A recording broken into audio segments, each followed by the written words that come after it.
Satu bulan ini kita masih belajar tentang keluarga. Minggu lalu kita belajar tentang mengutamakan keluarga. Minggu ini temanya masih tentang keluarga. Saya percaya Tuhan akan banyak bekerja dalam keluarga setiap kita. Boleh katakan amin? Nah, teman-teman yang menyiapkan acara, panitia, tim kreatif sudah menyiapkan hari ini kita akan talk show. Boleh kasih tepuk tangan penghargaan buat tim kreatif kita yang luar biasa. Yang sudah mempersiapkan segala-galanya sehingga kita boleh ada sampai malam hari ini dan menikmati semua acara ini. Bahkan kalau kita lihat di atas ada sofa-sofa kayak di rumah nenek kita ya. Ini kayak di rumah nenek ya. Ini gak tahu udah izin Pak Gembala atau belum ini ya.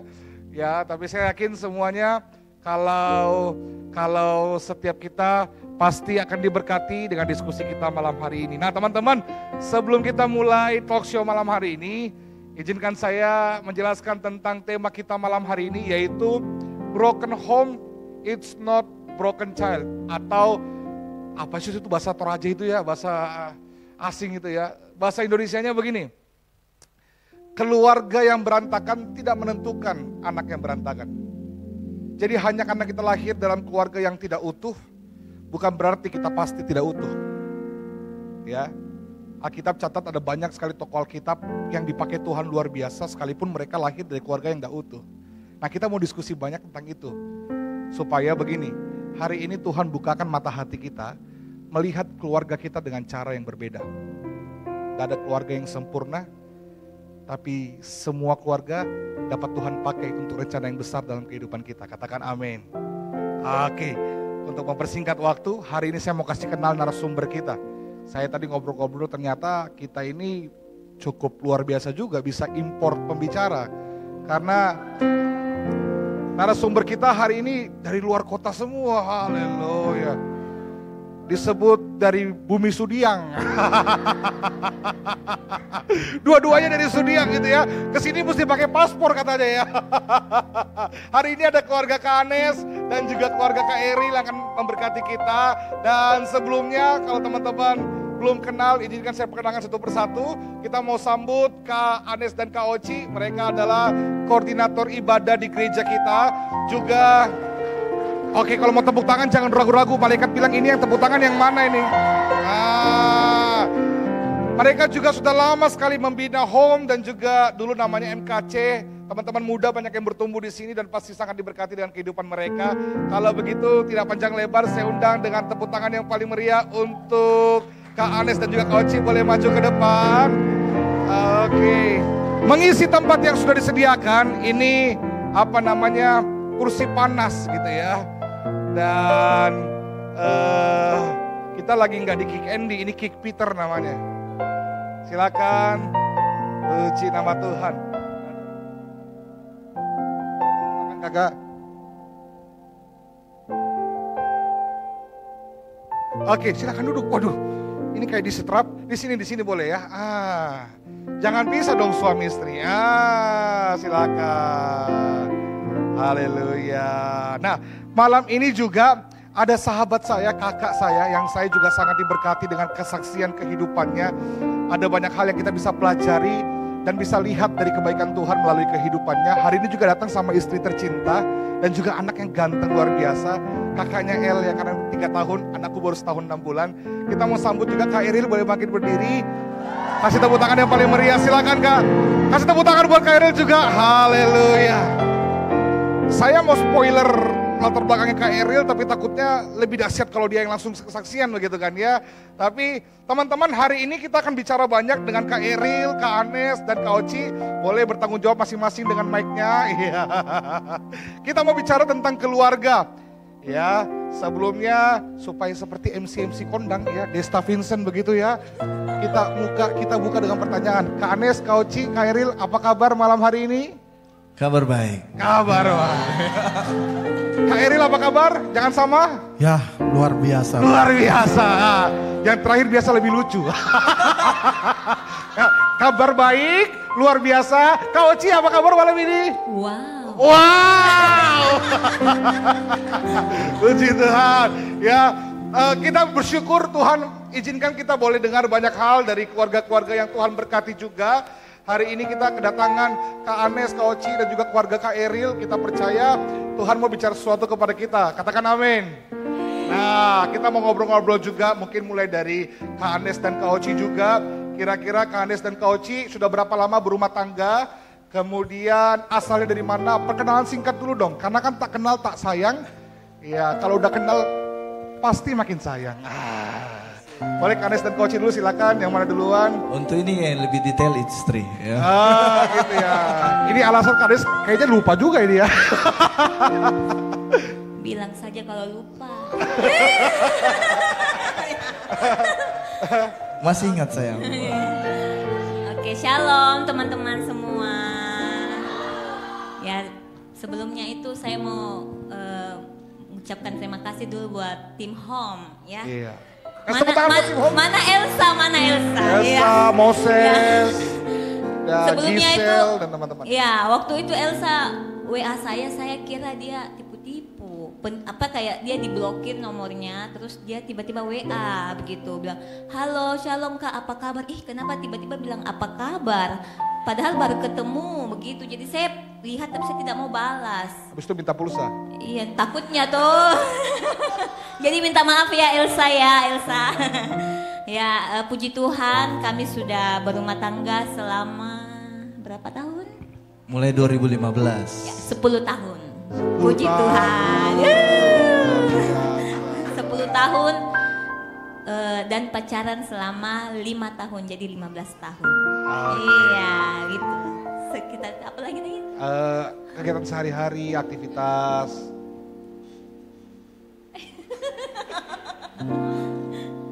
Ya kegiatan sehari-hari kerja seperti biasa saudara. Saya kerja ya sebagai karyawan di satu perusahaan dan pelayanan juga di tempat ini. Aktivitas sehari-hari itu aja. Nah istri yang... Ya saya hampir 24 jam di tempat ini ya. Kami tim jaga kandang. Ya, jadi saya sudah kenal muka-mukanya teman-teman semua ya. Dan saya bersyukur kalau hari ini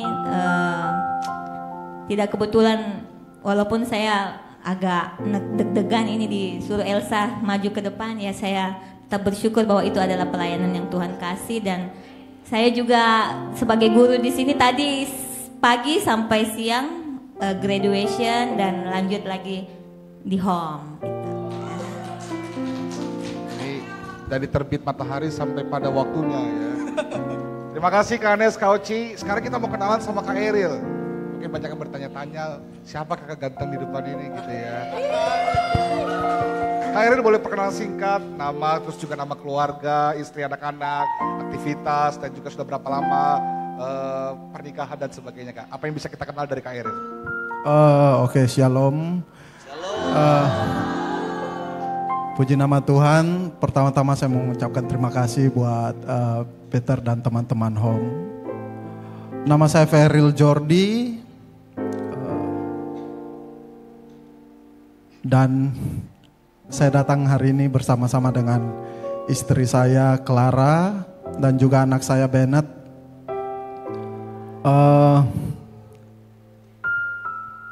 Kami sebenarnya punya kisah yang menarik. Kami bertemu di dalam penjara waktu itu, saya masih status tahanan. Dia datang pelayanan. Tahun 2019 kami ketemu dan puji Tuhan kami pacaran. Saya bebas dan kami menikah tahun 2021. Kami menikah bulan Oktober. Jadi sekarang sudah mau jalan 4 tahun ya. Mereka tepuk tangan. Nasihat. Ada yang nanya-nanya, kakak Eril di penjara kenapa ya? Nanti kita cerita, jangan dulu. Jangan buru-buru. Pelan-pelan tuh aktivitas sehari-hari Kak, pelayanan di mana dan sebagainya. Saya aktivitas sehari-hari saya kuliah di STT Jeffrey. Nah, itu sudah baru semester tepuk tangan. 6. Tepuk tangan kalau itu. Dan ya bulan 8 ini akan PKL. Kemarin saya ada usaha jualan nasi kuning bersama dengan istri saya.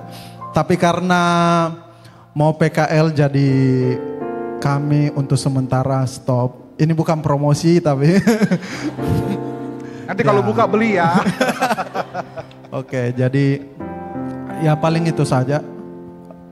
Saat ini kami juga ada kegiatan hari-hari sablon baju seperti itu. Dan juga saya pelayanan di Gereja Makassar City Blessing. Wow, mari kasih tepuk tangan juga untuk Kak Eril. Luar biasa. Nanti kalau mau kenal lebih lanjut, follow Instagramnya, ngikutin kehidupannya supaya bisa kenal lebih jauh. Nah, kakak-kakak, hari ini kita mau sama-sama dengarkan apa yang Tuhan taruh di hati kakak-kakak. Tema kita hari ini adalah broken home, it's not broken child. Atau rumah yang tidak utuh bukan berarti pribadi yang atau anak yang tidak utuh. Nah, ini kita mau belajar tentang hubungan antara latar belakang keluarga dan pertumbuhan kehidupan kita. Menurut kakak-kakak, sebenarnya ada nggak sih pengaruh dari latar belakang keluarga kita dan juga kondisi kehidupan atau kepribadian setiap kita? Kira-kira menurut kita coba dari hambanya yang paling senior Kakak Anes dulu ya. Kira-kira menurut Kak Anes ada nggak sih Kak latar belakang keluarga kita kan beda-beda nih. Apakah latar belakang keluarga kita itu menentukan atau membentuk kepribadian dan kehidupan kita? Ini menurut kakak-kakak ya. Kita belajar dan kita juga bisa menemukan hal yang baru dari setiap pembahasan kita. Silakan Kak Anes. Ya, terima kasih. Sebelumnya saya mau bilang bahwa setiap kita pribadi tidak ada yang pernah mau dan tidak pernah tahu dilahirkan dari keluarga yang mana. Kita nggak pernah milih. Kita lahir dari bapak ibu yang keluarganya baik-baik. Atau dari bapak ibu yang memang keluarganya juga jauh dari Tuhan. Kita tidak pernah memilih. Cuman satu hal yang kita mau tahu bahwa setiap kita itu berharga di mata Tuhan. Setiap kita itu berharga di mata Tuhan. Kalau kita kembali ke pertanyaannya tadi, adakah pengaruh saudara, adakah pengaruh keluarga yang broken home itu terhadap kelanjutan hidup, terhadap keberhasilan? Saya mau katakan bahwa sangat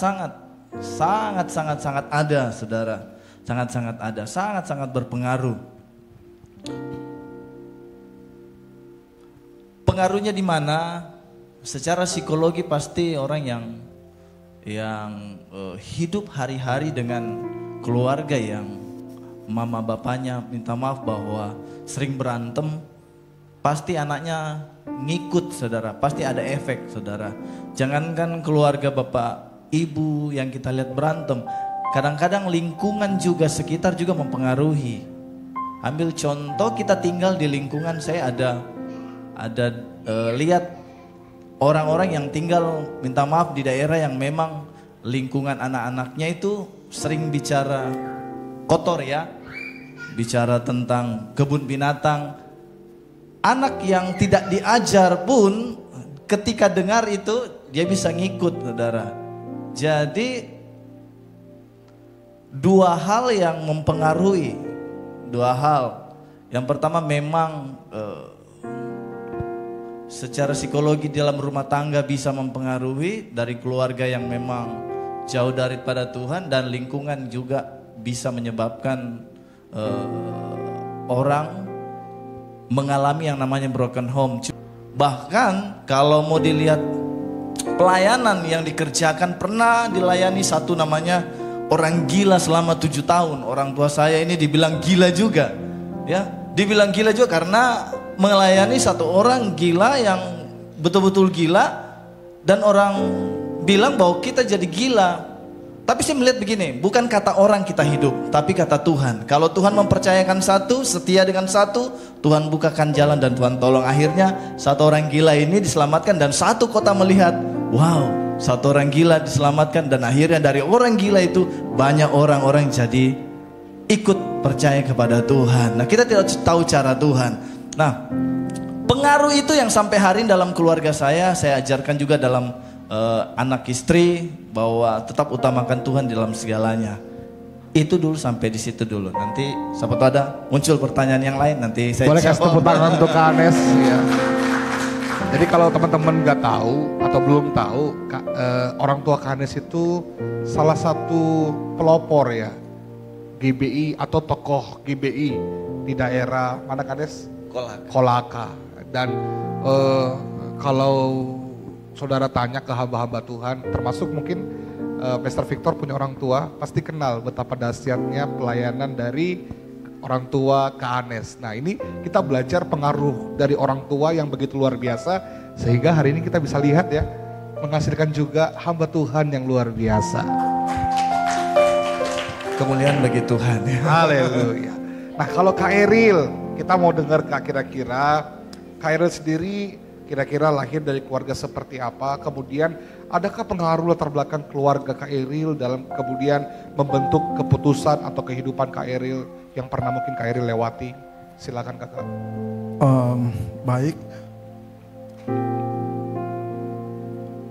Bagi saya itu sangat berpengaruh ya. Apalagi dalam kehidupan saya dulu yang tidak dalam Tuhan. Jadi saya lahir tahun 1993 di Ambon. Saya tidak punya banyak memori indah dengan mama papa saya karena waktu saya lahir, saya dititip sama oma opa saya di Ambon. Dan karena bapak saya tentara, tugas di Makassar, mama papa saya ke Makassar bersama dengan keluarga saya di sini dan juga saudara-saudara saya.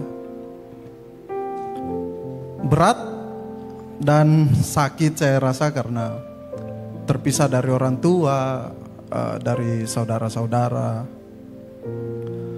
Walaupun oma opa saya sangat sayang sama saya, tapi jauh dalam hati saya sebenarnya dipenuhi dengan rasa iri.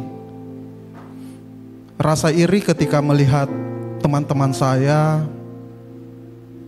bisa main dengan saudara-saudaranya. Pulang ada teman main lah.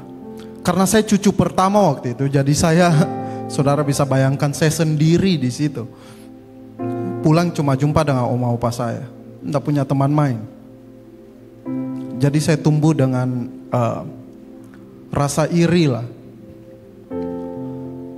Saya di Ambon sekolah SD dan tahun 99 kalau saudara tahu itu Ambon kerusuhan waktu itu. Dan kerusuhan itu menambah penderitaan ya dalam hidup saya karena waktu SD itu saya pergi sekolah dan harus dijaga dengan tentara. Pokoknya saya dalam keadaan yang tidak mengenakan lah pada waktu itu. Singkat cerita, di Ambon itu saya tidak pernah tahu. Sebenarnya saya tidak pernah tahu mama saya itu seperti apa. Di tembok rumah oma saya itu hanya ada foto bapak saya waktu masih muda pakai pakaian tentara. Dan foto mama saya tidak ada. Saya tidak pernah tahu. Pernah sekali saya ingat sekali itu, pernah satu kali saja mama saya kirimkan saya surat. Dan di dalam surat itu ada terselip foto adik saya yang bungsu perempuan satu-satunya. Baru usia 1 tahun mungkin. Saya lupa apa isi suratnya. Tapi di situ baru saya tahu bilang ternyata saya punya adik perempuan. Saudara bisa main. Dulu tidak ada telepon ya, di daerah saya itu tidak ada telepon, jadi tidak seperti sekarang. Jadi saya tidak tahu kabar di Makassar itu seperti apa. Singkat cerita, waktu saya SD kelas 4 mama saya datang. Karena keadaan di sana memburuk, mama saya datang dan jemput saya. Saya dibujuk untuk datang untuk ikut ke Makassar. Awalnya saya tidak mau tinggalkan oma saya. Cuma karena mama saya bilang bahwa di Makassar itu kok ada saudara-saudaramu bisa bermain bersama. Ada sepeda katanya disediakan. Dan rumah saya itu dekat tempat bermain katanya. Sebulan saya dibujuk baru saya mau ikut ke Makassar. Dan di Makassar itu awalnya semua berjalan indah ya. Ada saudara, teman bermain. Saya bisa lanjutkan sekolah SD dan ada sepeda juga. Namun ternyata itu cuma sementara. Hanya setahun saja berjalan dengan baik. Waktu saya kelas 5 SD, orang tua saya mulai sering bertengkar di rumah. Bapak saya tukang mabuk, suka pulang dan berkelahi dengan mama saya, sering pukul mama saya juga. Dan yang parahnya kami anak-anak ini sering dimarahin tidak jelas. Kami sering kena imbas dari pertengkaran mereka. Dan puncaknya itu waktu saya kelas 6 SD sudah lulus. Sebelumnya bapak saya ketahuan selingkuh, punya perempuan simpanan waktu itu. Dan itu puncak-puncak pertengkaran di rumah kami. Dan waktu saya lulus SD, bapak saya pamit di kami bapak saya bilang dia ada tugas di Surabaya. Di Surabaya katanya. Dan harus menetap di sana. Dan pada saat itu bapak saya pergi, hingga saat ini saya tidak pernah ketemu lagi dengan bapak saya. Beliau masih hidup dan sudah bahagia dengan perempuan simpanannya itu. Dengan juga saudara-saudara saya yang di sana dari perempuan simpanannya. Dan itu berpengaruh sekali buat kehidupan saya pada saat itu. Saya hidup dan tumbuh dengan kemarahan. Makanya saya memilih untuk keluar dari rumah, jarang pulang rumah dan bergaul di luar. Di kehidupan luar yang sangat keras. Seperti itu. Jadi kita bisa dengarkan tentang bagaimana latar belakang keluarga Kak Eril itu mempengaruhi kehidupannya Kak Eril ya. Kak Eril akhirnya banyak mengambil keputusan yang didorong dari kemarahan. Karena latar belakang yang tidak ideal. Kita bersyukur hari ini dua narasumber kita cukup mewakili ya, dua keluarga kita, narasumber cukup mewakili dari dua sisi. Kalau sisinya Kak Anes lahir dari keluarga yang cukup ideal, memberikan pengaruh-pengaruh yang baik. Ternyata dari keluarga Kak Eril kita belajar tentang ada pengaruh yang memang mungkin bisa terjadi dari latar belakang keluarga kita. Nah, kita mau dengar dari kira-kira Kak Oci. Kak Oci, kira-kira bolehkah kami tahu latar belakang keluarga Kak Oci dan kira-kira adakah pengaruh yang mempengaruhi Kak Oci hingga sampai saat ini, mungkin pola asuh dan sebagainya? Ya, pola asuh dalam keluarga itu sangat berpengaruh ya. Saya melanjutkan dari Kak Anes tadi, dia orang tuanya menjadi teladan.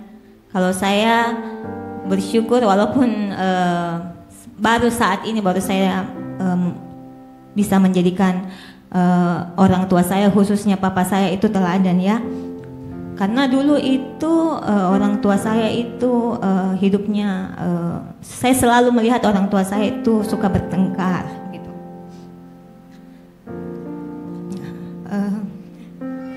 Boleh kasih tepuk tangan untuk Kak Oci. Teman-teman yang butuh tisu juga boleh lambaikan tangan ya, ada hamba-hamba Tuhan yang akan melayani kalian. Saya suka melihat orang tua saya bertengkar, melihat papa saya memukul mama saya ya. Papa saya itu otoriter ya, sampai saya itu mau papa saya itu ya pergi saja mati saja begitu karena terlalu keras begitu dengan mama saya. Tapi saya melihat dia kenapa dalam kehidupan keluarga dia bertolak belakang dengan pelayanannya. Dia orang yang suka pelayanan, dia sangat suka mengantar orang, mengantar jemaat. Dulu kami yang punya kendaraan ya.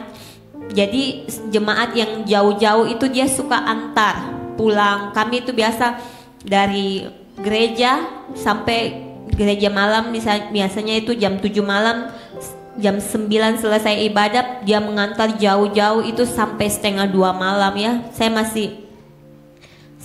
masih ingat itu karena saya ikut papa saya mengantar jemaat sampai pulang, sampai tiba di rumah. Jadi saya kadang berpikir kenapa pelayanan dan keluarga mereka itu berbeda. Papa saya itu berbeda. Papa saya itu sangat otoriter dan selalu mau apa yang dia mau harus terjadi. Dan saya mulai memberontak. Saya belajar sungguh-sungguh karena papa saya itu harus juara gitu. Anaknya semuanya harus juara. Jadi saya memberontak. Sampai SMA saya memilih untuk tidak kuliah di Kendari. Saya pilih kuliah di Makassar supaya saya jauh dari papa saya, begitu ceritanya. Nah, dan puji Tuhan sebelumnya itu saya pilih standar buat pasangan saya ya. Walaupun papa saya itu otoriter, saya maunya laki-lakinya jangan otoriter. Saya maunya dia soft spoken gitu, lembut, ya dewasa. Pokoknya habis menangis ketawa lagi saya. Ya, pokoknya begitu saya minta Tuhan, pokoknya saya mau begini. Tapi ada yang jadi contoh buat saya dari papa saya itu tidak merokok, ya. Dia bukan perokok dan dia hidup sehat. Jadi saya bersyukur juga Tuhan kasih saya yang seperti yang saya minta ya. Dan puji Tuhan selama kami pacaran lalu menikah, banyak perubahan yang saya rasakan dalam diri saya. Dan dia adalah menjadi role model buat saya. Kasih tepuk tangan dulu untuk Papi Anes yang kita kenal dengan Papi Anes. Luar biasa. Nah, kita kan udah denger nih latar belakang dari narasumber kita tentang keluarga mereka. Nah, sekarang kita mau belajar tentang bagaimana latar belakang keluarga mereka mendorong mereka dalam mengambil keputusan-keputusan. Kalau kita dengar tadi Kak Eril sempat cerita, akhirnya Kak Eril pernah dipenjara dan sebagainya. Bolehkah Kak Eril ceritakan pada kita tentang bagaimana keluarga itu akhirnya mendorong keputusan-keputusan yang terjadi dalam kehidupan Kak Eril? Apa yang Kak Eril lakukan sehingga kita dengar tadi sempat masuk penjara dan sebagainya. Lalu nanti Kak Eril bisa cerita juga. Nah, kalau teman-teman dengar kan kita agak bingung ya. Ini kok dari tadi masuk penjara, orang tuanya tentara dari Surabaya sampai sekarang nggak ketemu. Kok sekarang kuliahnya di STT? Tahu STT? Bukan suka tulang-tulang, bukan. Sekolah Tinggi Teologi, ya sekolah hamba Tuhan. Jadi Kak Eril ini hamba Tuhan. Boleh kasih tepuk tangan buat Kak Eril. Kita punya 2 keluarga hamba Tuhan, kasih tepuk tangan buat dua-duanya. Jadi kan luar biasa ya latar belakang keluarganya yang begitu kita dengarkan tadi, dahsyatnya. Tapi hari ini bisa mengambil keputusan sebagai calon hamba Tuhan dan sudah hamba Tuhan ya. Sekolah Alkitab Teologi. Boleh cerita secara singkat Kak, bagaimana keluarga mempengaruhi keputusan apa yang Kak Eril ambil sehingga membawa Kak Eril masuk mungkin dalam penjara atau titik-titik terendah Kak Eril. Dan bagaimana Tuhan pulihkan sehingga sampai pada hari ini seorang Kak Eril yang kita bisa lihat hari ini. Oke. Baik. Jadi keadaan keluarga saya membuat saya terluka dan kepahitan. Dan luka itu membuat saya hidup dipenuhi dengan amarah. Amarah yang saya bawa keluar ke lingkungan luar rumah saya. Dan saya melampiaskan amarah itu di luar sana. Saya pikir dengan melampiaskan itu saya bisa merasa tenang. Jadi saya memilih untuk bergaul di luar di jalanan, saya jarang pulang rumah. Saya bergaul dengan kelompok-kelompok premanisme, melakukan kekerasan, penikaman, sering mabuk-mabukan, dan juga saya menjadi bandar narkoba waktu itu. Jadi itu keputusan yang saya ambil di luar sana. Saya pikir dengan saya keluar itu saya bisa menemukan sesuatu yang baru yang bisa menyembuhkan luka saya di luar. Saya pikir dengan saya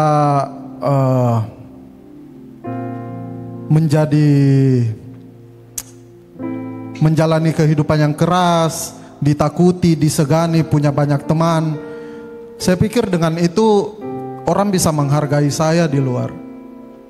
Saya pikir dengan berjualan narkoba saya punya banyak uang. Saya pikir dengan itu saya bisa dicintai banyak orang di luar sana. Tapi ternyata tidak demikian.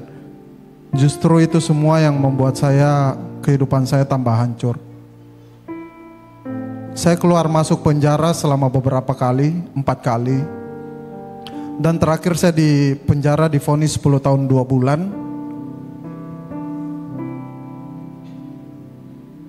Dan ya saya tadinya pikir dengan menjalani siklus yang seperti itu saya akan menghabiskan banyak waktu dan mungkin sisa kehidupan saya di dalam penjara. Tapi ternyata tidak. Ternyata di dalam penjara, di tempat yang kelam dan gelap itu, ternyata terang Tuhan datang buat saya. Amin. Dan itu yang memulihkan saya. Itu sih. Boleh kasih tepuk tangan lagi ya. Kalau kita mau jujur ya, dengar ceritanya Kak Eril tadi ya, rasanya Kak Eril itu berhak untuk menentukan apapun yang terjadi dalam kehidupannya. Kalau kita dengar dari latar belakang keluarganya. Tapi dalam perjalanannya justru kita mungkin lahir dari keluarga yang gagal, tapi tidak membuat rencana Tuhan gagal dalam hidup kita. Di penjara, tapi justru menemukan terang Tuhan. Dan tentu kita bisa melihat keputusan yang Kairil ambil, sehingga membawa Kairil sampai sekarang. Pengaruh keluarga dalam kehidupan kita besar, tetapi ternyata tidak lebih besar dari pengaruh keputusan kita. Setuju? Kairil bisa mengambil keputusan yang luar biasa hari ini, malah bisa jadi hamba Tuhan. Nah, Kak Anes boleh share buat kita, kira-kira di Alkitab ada nggak Kak kisah tentang mungkin yang kurang lebih, ya mungkin 11-12 atau 120 atau bagaimana, saya nggak tahu bandinginnya, tapi kurang lebih kayak Kairil, tokoh Alkitab yang punya latar belakang keluarga yang mungkin tidak ideal, tapi ternyata Tuhan bisa jalankan rencananya yang besar sehingga pakai dia sama seperti Tuhan pakai Kak Eril hari ini. Saya dengar kesaksiannya Kak Eril, saya mau menangis saudara. Tuhan bilang begini, tidak ada yang memisahkan aku dengan kasih Tuhan dengan orang yang aku sayangi, ketelanjangankah, kelaparankah. Dia tadi katakan bahwa seharusnya sisa-sisa umur hidupnya harus dipenjara. Tetapi kalau hari ini dia ada, semua karena Tuhan, saudara. Kelaparan, ketelanjangan, ketakutan yang menggerogoti hidupnya hari ini tidak seperti itu. Dia ada di hari ini sampai ketemu dengan kita, anugerah. Satu luar biasa, saudara, bahwa Tuhan terlalu baik. Sampai saya juga lupa apa pertanyaannya tadi. Saking menghayati betapa luar biasa. Saya pun di posisi dia saudara, ya perjuangan yang hebat.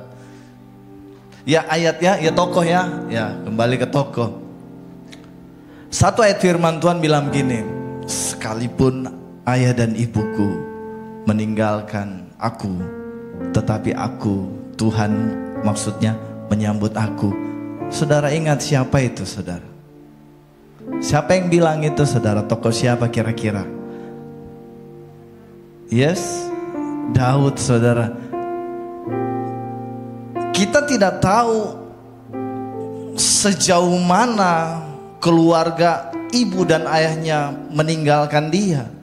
Tetapi kalau dia bisa berkata sekalipun ayah dan ibuku meninggalkan aku, itu berarti dia pernah rasakan bagaimana dia ditelantarkan. Dia pernah rasa namanya tidak dianggap saudara. Tokoh ini tokoh yang luar biasa. Kalau hari itu dia mau kecewa pasti kecewa. Kalau dia mau luka pasti luka. Siapa kita sebagai anak yang merasa bahwa orang tua tidak lihat kita yang dilahirkan, tetapi kita tidak dianggap anak. Ya, inilah satu contoh di dalam Alkitab bahwa dia juga bagian dari keluarga yang saya boleh katakan bahwa dia terlupakan, saudara. Dia anak yang broken, dia anak yang hancur saat itu. Tetapi kalau kita ikuti cerita selanjutnya, Daud ini tidak tenggelam di dalam rasa penyesalan hidup dari keluarga yang dilupakan oleh ayah dan ibunya, tetapi dia bangkit, dia berkata hanya pada Tuhanlah.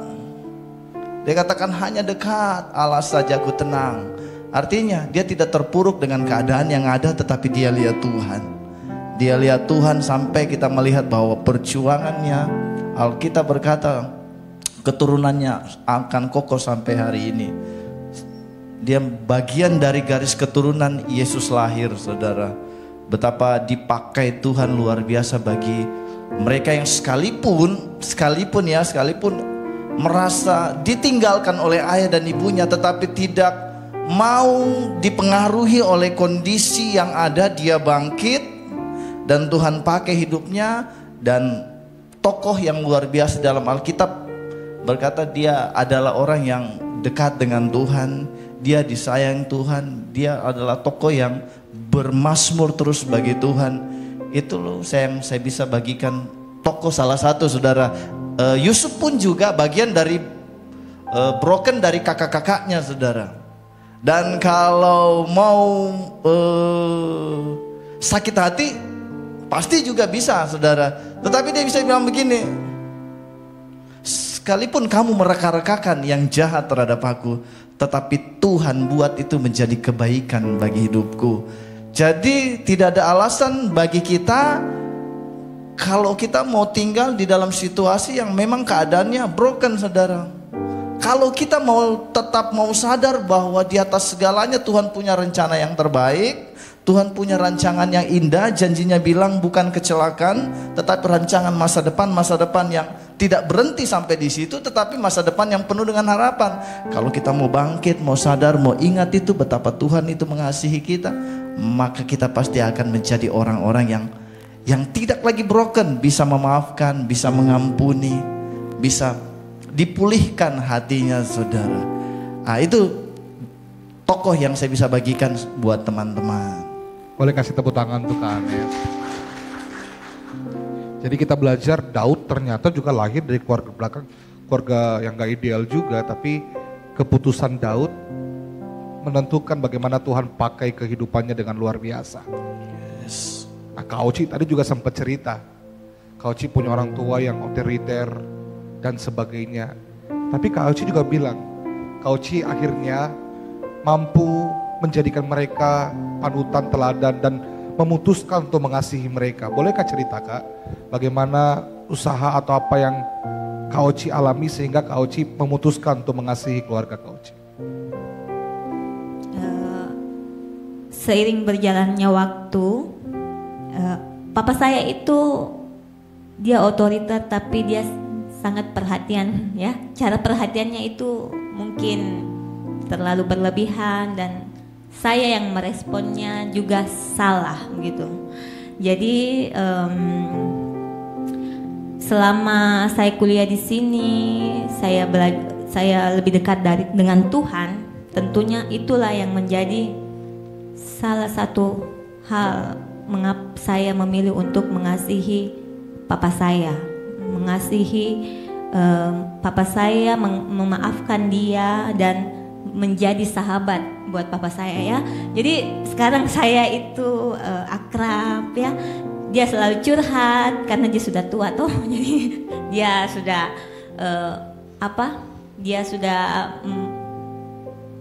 dia tidak ada lagi mungkin teman cerita, tidak seperti dulu dia bisa banyak teman cerita. Sekarang dia lebih memilih anak-anaknya untuk dia tempati cerita ya. Jadi saya bersyukur papa saya juga memilih saya untuk dia bisa cerita, temani cerita ya. Dan karena saya belajar firman, saya melalui firman Tuhan yang selalu kita dengarkan hari lepas hari, itu mengubahkan saya. Dan saya bersyukur bahwa kalau saat ini papa saya juga lagi ikut seperti kuliah itu pendalaman Alkitab di gereja. Dan saya merasa bahwa saya dulu merasa bahwa saya ini kurang sosok orang papa, contoh sosok papa. Ternyata dia selalu ada, tapi saya yang tidak peka dengan itu. Boleh kasih tepuk tangan Kak Oci. Waktu kita itu singkat sekali, kita masih pengen banyak belajar. Tapi karena kita dibatasi waktu, jadi kita mau tanya jawab. Teman-teman mungkin bisa siapkan pertanyaan, 1 atau 2 saja. Kegelisahan hati kita, Roh Kudus ngomong, kamu mesti nanya. Karena sesuatu mengganjal kamu, jangan ditahan. Tanya aja gak apa-apa. Tapi sambil teman-teman persiapkan pertanyaan, yang terakhir Kakak ya, sebelum kita masuk tanya jawab. Kak Eril, saya penasaran, apa yang mendorong Kak Eril mengambil keputusan pertobatan? Setelah latar belakang yang begitu buruk, Tuhan tangkap Kak Eril justru di penjara, di titik terendah. Apa yang mendorong Kak Eril untuk mengambil keputusan, dan yang kemudian keputusan itu berpengaruh lebih besar dari keluarga Kak Eril? Silakan Kak. Ya, waktu saya masuk ke penjara itu sebenarnya saya punya bos juga di dalam penjara. Jadi waktu saya masuk di penjara itu, sebenarnya setiap kali masuk penjara saya sudah punya, sudah seperti ada kelompok-kelompok lah begitu di dalam. Namun yang terakhir kali saya masuk itu memang bos saya sudah ada di dalam. Jadi waktu saya masuk full service, full service lah bisa dibilang seperti itu. Karena saya diperlengkapi segala fasilitas dan bukan rahasia umum lagi bahwa di dalam itu sebenarnya barang-barang seperti itu lebih banyak. Saya dipenuhi dengan kecanduan terhadap narkotika. Jadi dalam sehari kalau saya tidak pakai itu saya tidak bisa gerak. Jadi saya tiap hari harus pakai di dalam. Saya masih tetap jualan di dalam.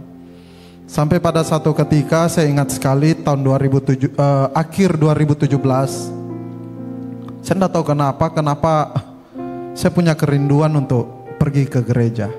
Ya awalnya motivasi saya jelek karena saya sudah lama tidak pernah pergi ke gereja. Tapi ini akhir 2017 itu sudah momen-momen Natal. Dan biasanya di dalam penjara itu ada banyak ibadah masuk, pelayanan dari luar masuk. Dan waktu itu ada ibadah Natal. Saya lihat saya dengar di pengumuman itu ada ibadah Natal deh. Pergi deh. Kayaknya banyak orang.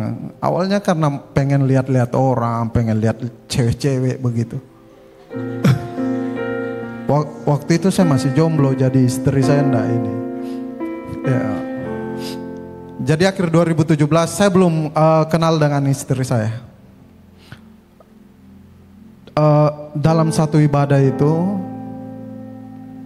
saya dijamah Tuhan lewat puji-pujian. Waktu saya masuk sudah tim praise and worship sudah mulai menyembah. Saya ingat sekali lagunya waktu itu, Bapa Sentuh Hatiku. Dan saya betul-betul tersentuh waktu itu. Saya orang yang tidak pernah nangis, orang keras. Tapi pada saat itu saya nangis sampai lutut saya gemetaran, sampai tidak bisa berdiri. Dan saya betul-betul dijamah Tuhan waktu itu. Saya lagi tutup mata, angkat tangan, saya sudah tidak peduli orang lain ini mau ngomong apa tentang saya. Dia pikir ini kenapa anak setan masuk dalam gereja. Saya tidak peduli dengan. Awalnya saya malu-malu waktu masuk, tapi waktu nyanyi itu akhirnya saya tidak peduli lagi. Saya mulai angkat tangan dan nangis-nangis kayak anak kecil lah, nangis-nangis, lutut gemetar. Satu hamba Tuhan, saya lagi tutup mata, dia datang dan peluk saya dan dia mulai bisikan kata-kata di telinga saya. Dia bilang, terima Tuhan dalam hidupmu, Tuhan mau pakai kok. Saya ingat sekali itu kata-katanya dan saya tambah nangis waktu itu. Tambah gemetar sampai saya duduk, saya tidak bisa berdiri soalnya gemetar-gemetar ini lutut. Singkat cerita, waktu ibadah selesai, hamba Tuhan itu panggil saya dan dia doakan. Dia doakan dan dia bilang, kau harus percaya sama Tuhan. Tuhan sanggup ubah hidupmu. Saya langsung bilang, ini betul-betul dari Tuhan karena perasaan saya tidak pernah seperti ini. Ini berbeda sekali. Dan saya percaya dia doakan dan dia kasih PR sama saya waktu itu. Saya ingat sekali, saya disuruh kalau saya di kamar ambil waktu untuk saat teduh. Saya disuruh buka Alkitab saya itu mulai baca dari kitab Yohanes. Saya tidak tahu kenapa saya harus baca dari kitab Yohanes, karena bukan dari Matius atau Kejadian. Saya baru-baru tahu itu ketika saya sekolah di STT sebenarnya. Apa maksudnya? Tapi dari situ saya mulai ambil keputusan. Hari itu juga saya betul-betul melihat mujizat terjadi dalam kehidupan saya. Karena sore itu saya pulang ke kamar, saya mulai berdoa dan saya mulai menyanyi. Saya mulai baca Alkitab seperti yang dia bilang, satu-satu pasal saja. Tapi saya baca keterusan sampai 4 pasal. Saya diledek sama bos saya karena bos saya lempari saya dari atas pakai vas bunga waktu itu, vas bunga plastik. Dan kesurupan kok kayak ini. Pulang-pulang langsung kayak berubah sekali. Tapi saya berdoa dan saya bilang, Tuhan hari ini saya mau coba untuk tidak make malam ini. Biasanya saya kalau tidak make, saya tidak bangun pagi-paginya. Saya bisa tidur sampai 2-3 hari kalau bukan barang yang, kalau bukan kok kasih bangun, saya baru kasih lihat barang, mungkin saya tidak bangun. Karena barang yang kasih gerak tubuh saya. Jadi saya harus make malamnya supaya saya bisa bangun besoknya. Tapi hari itu saya putuskan untuk, Tuhan saya mau berhenti make hari ini. Saya coba untuk tidak merokok juga malam itu. Dan kagetnya, subuh-subuh saya bangun dengan tubuh yang fresh. Wah, saya kaget di situ, kaget betul. Saya bilang, Tuhan kayak ini berbeda. Saya bilang, ini mujizat ini. Saya bilang, Tuhan oke, hari ini saya percaya sama kau. Saya tunggu sampai jam 7 pintu terbuka dan saya mulai lari-lari keliling lapangan.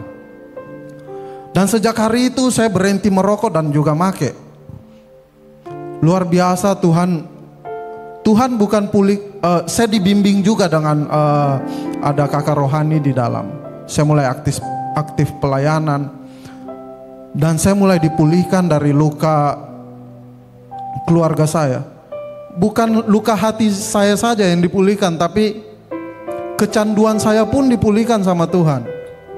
Betul-betul keterikatan itu yang tadinya saya pikir hidup saya akan begini-begini terus sampai kapanpun, saya tidak akan bisa lepas ini narkoba sampai saya mati mungkin sampai overdosis. Tapi itu hari itu kok bisa ya. Saya sampai sekarang juga terkagum-kagum lah dengan Tuhan bisa lepaskan saya dari ikatan narkoba itu, kecanduan itu. Dan hebatnya Tuhan, saya bukan cuma dipulihkan dari luka keluarga, bukan cuma dipulihkan dari kecanduan, tapi bahkan seluruh kehidupan saya dipulihkan. Tahun 2019 saya berjumpa dengan istri saya waktu itu datang pelayanan. Dan hebatnya Tuhan, ada perempuan yang mau terima saya.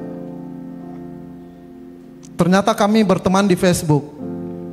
Dan akhirnya waktu dia pasang foto bersama di dalam, saya komen, saya bilang, wah kayak kenal, basa-basi begitu. Ya, singkat cerita 3 hari aja kami sering ini saling message dan akhirnya kami jadian. Saudara bayangkan, bukan cuma dia yang terima saya, tapi keluarganya pun terima saya. Saya yang seorang narapidana, keluarga mana yang mau sama saya ya? Yang mau percayakan anaknya sama saya? Wah, itu keajaiban lah buat saya. Saya diterima juga dengan keluarganya. Bahkan kadang mamanya masakan saya untuk suruh anaknya bawa buat saya di dalam. Tahun 2021 saya jadian itu tahun 2019 tanggal 20 bulan Oktober. Saya bebas tahun 2021, sama tanggal 20 juga bulan Oktober saya menikah dengan dia 2 bulan setelah saya bebas.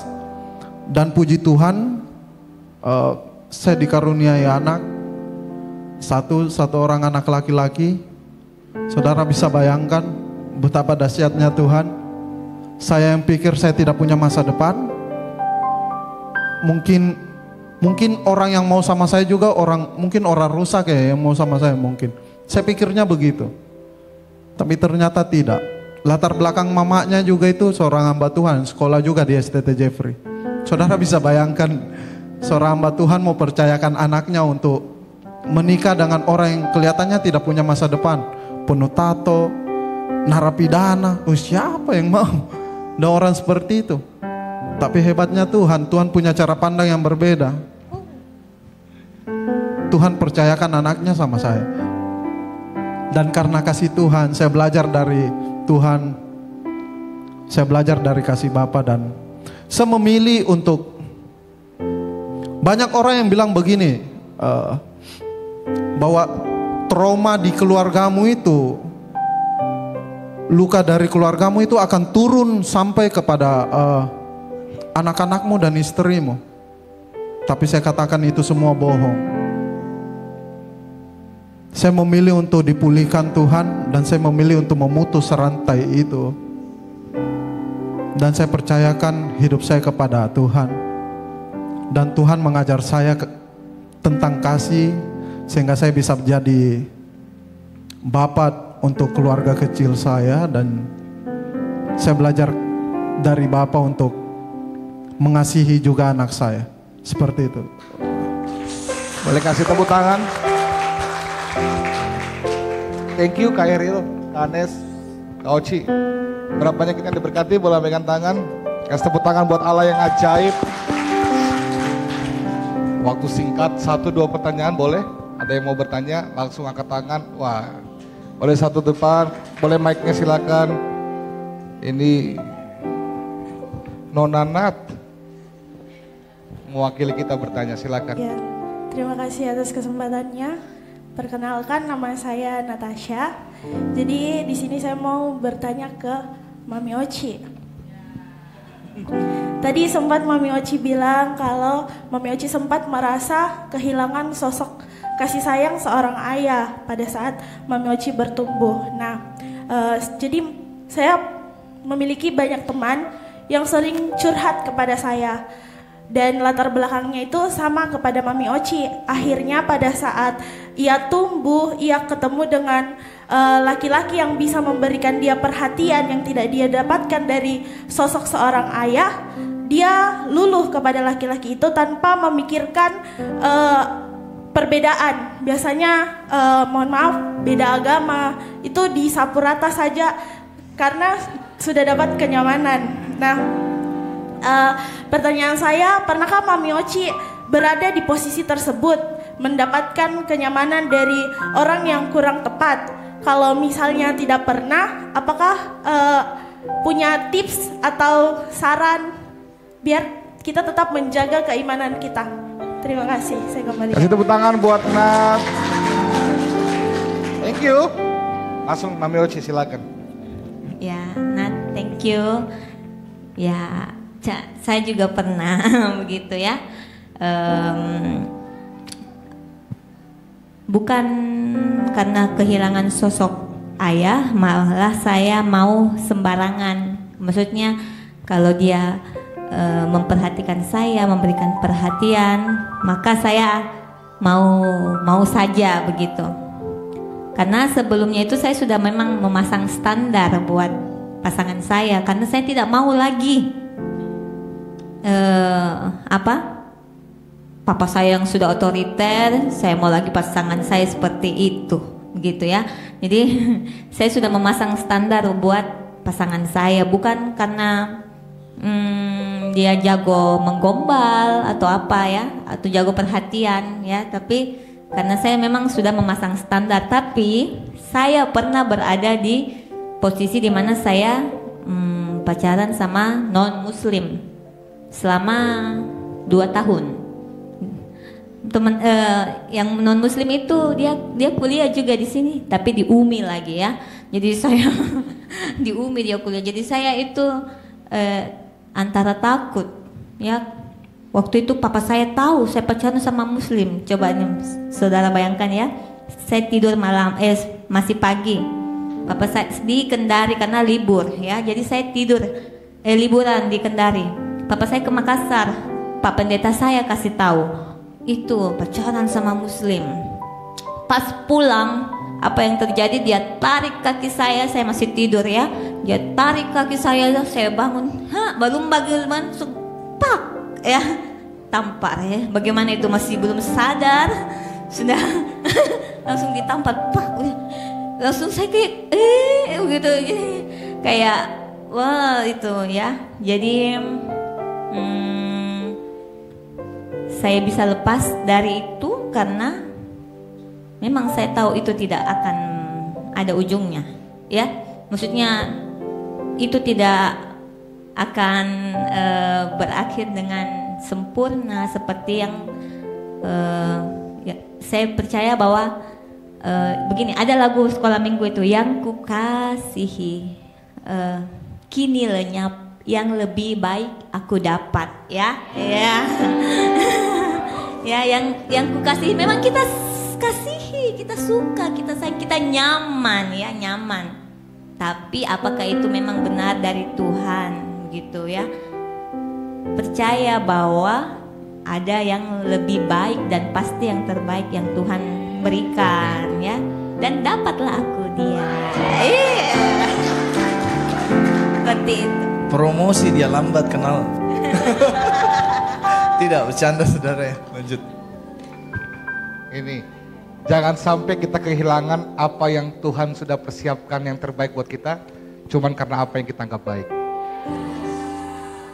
Halo? Kalau kamu siap melepaskan apa yang kamu anggap baik, Tuhan pasti kasih yang terbaik. Kasih tepuk tangan buat Tuhan kita. Thank you Kak Oci. Sorry, kita pengen banyak tanya tapi waktunya singkat, sudah terbatas. Jadi teman-teman kalau mau tanya-tanya, boleh langsung follow Instagramnya Kak Eril, Kak Anes, Kak Oci. Kalau teman-teman gabut, ya Kak Oci sepanjang hari ada di gereja, bisa cari di ruangannya, kamu boleh langsung konseling pribadi gitu ya. Saya pikir tadi Kak Oci sudah mewakili mungkin closing statement, mungkin Kak Anes dan Kak Eril yang belum ya. Kak Anes boleh kasih encourage, semangat buat teman-teman yang mungkin mengalami kondisi latar belakang yang keluarga yang mungkin tidak ideal, apa yang bisa mereka lakukan untuk bisa punya keputusan yang benar. Terima kasih teman-teman. Satu pesan bahwa ketemulah Tuhan, saudara. Kalau saudara ketemu Tuhan, itu yang mengubahkan saudara. Cari Tuhan, apapun keadaanmu, sesusah apapun, serumit apapun hidup engkau, pribadimu dengan keluargamu, temukan Tuhan. Ketika ada Tuhan, kau nikmati kasih Tuhan. Ketika kau nikmati kasih Tuhan, itulah yang akan menjadi bagian terpenting dalam hidupmu. Kesaksian kakak tadi, Eril, berkata dia ketemu Tuhan, Tuhan ubahkan dia. Dia mengalami kasih Tuhan. Kalau mau dipikir,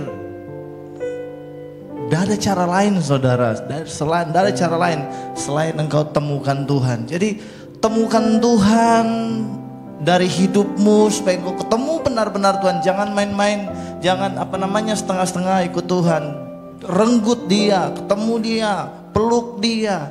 Karena kenapa? Ketika itu yang ada di hatimu, maka kita bilang kasih yang melingkupi hatimu itu yang memancarkan apa ya dari dalam hatimu, itu yang akan mengubah hidupmu. Jadi hari ini kalau saudara, tadi dari awal kakak sudah bilang bahwa tidak ada yang pernah mau lahir dari keluarga yang broken home. Tapi jangan lihat lagi ke belakang, jangan lihat lagi ke belakang dari mana kita lahir, kenapa dan bagaimana. Tetapi mari pandang ke depan bahwa Tuhan sediakan masa depan yang indah buat saya. Karena itu temukan Tuhan, terus cinta Tuhan, setia dengan Tuhan. Tuhan lakukan yang terbaik buat saudara. Tuhan Yesus memberkati. Tepuk tangan untuk Kanes. Kak Eril boleh kasih encourage, semangat buat teman-teman, apa yang bisa kakak bagikan tentang mungkin bagi setiap kita yang mungkin punya latar belakang keluarga yang kurang baik, ataupun juga ada yang punya latar belakang baik tapi dia yang memilih kurang baik gitu ya. Pasti banyak ya. Saya salah satunya. Latar belakang hamba Tuhan tapi pernah jadi hamba hantu ya. Tapi Tuhan pulihkan. Kok jadi kesaksian juga saya. Kak Eril. Oh, oke, baik. Mungkin kita tidak punya kesempatan untuk memperbaiki hubungan antara orang tua kita, mama dan papa kita. Tapi kita selalu punya kesempatan untuk memutuskan luka itu.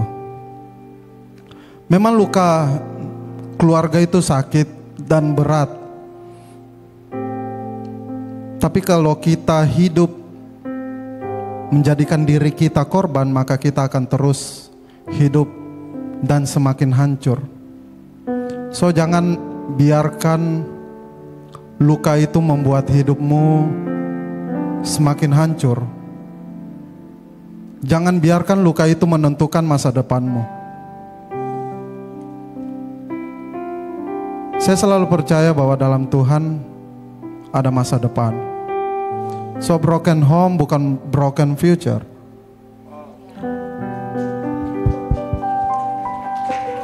Karena dalam Tuhan